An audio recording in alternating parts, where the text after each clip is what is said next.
I love meditating on God's holy angels. We need to look to the holy angels. We need to learn from the holy angels.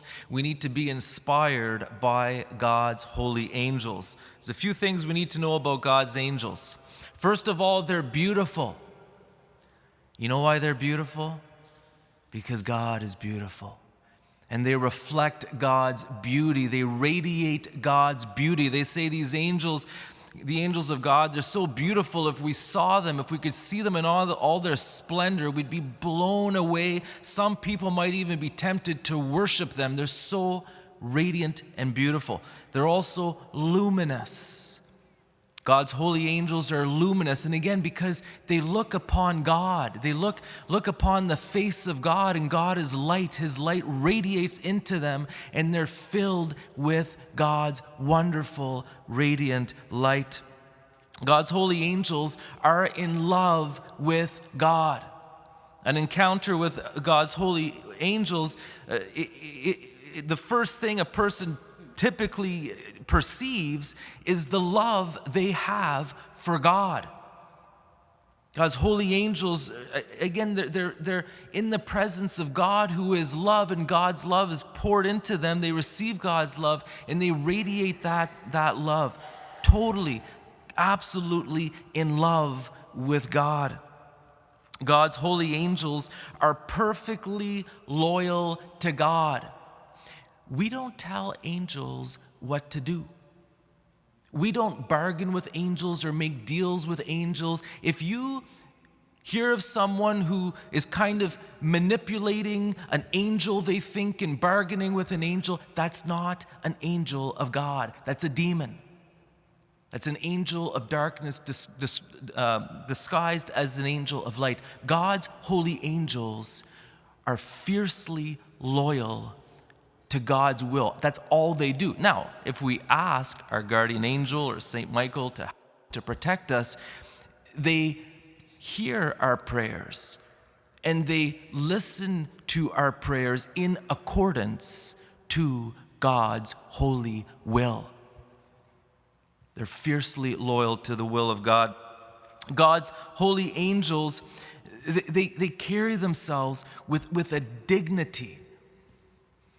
There's a certain reverence to the holy angels. You could say they're calmness to them, a peace to them, a reverence, a purity, an innocence. And again, this is reflecting of the great dignity, the purity of God.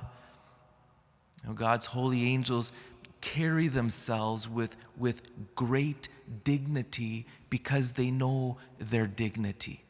And they know that as they carry themselves with the dignity of God, they glorify God by being innocent, pure, modest, reverent, carrying themselves with dignity. God's holy angels, they are fierce. Oh, they're fierce.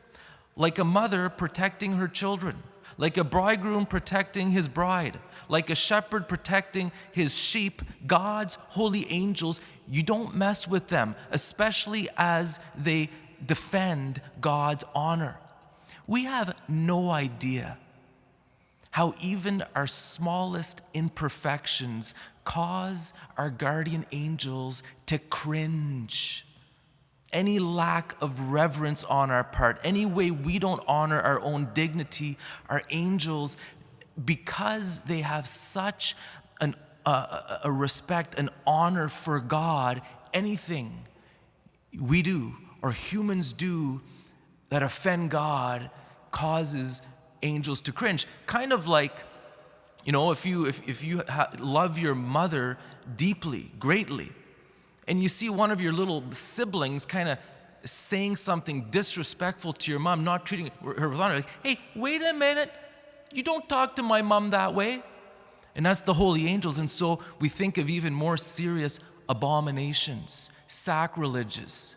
The angels want to vent their justice, but God holds back his justice because the holy angels want to see the holy God honored and worshiped and glorified. They don't like abominations. They hate abomination intensely, like Scripture says. God's holy angels love you. They have a tremendous love for God's children. In a particular way, angels who are entrusted to our care. Our guardian angels, for example, Saint Michael, who protects us. It's kind of like, when you're a really, really young child, you'll meet a grown-up. And the grown-up will greet you and hi, and you'll think, wait a minute, this grown-up seems to know me and love me. And you don't realize, but when your mother was pregnant, she was her friend maybe and helped babysit the older brother. And this grown-up actually knows all about you and loves you. Knows more about you maybe than you know about yourself, knew about you when you're an infant. And so too, they say when you meet your guardian angel finally in heaven, your guardian angel knows everything about you and loves you intensely. Angels have a tremendous love. And the holy angels of God, they know called to be perfect as God is perfect. That's why they're holy angels. They're holy as God is holy. And we too, Jesus said, you're like angels when he was speaking of, we too are called to be holy because God is holy.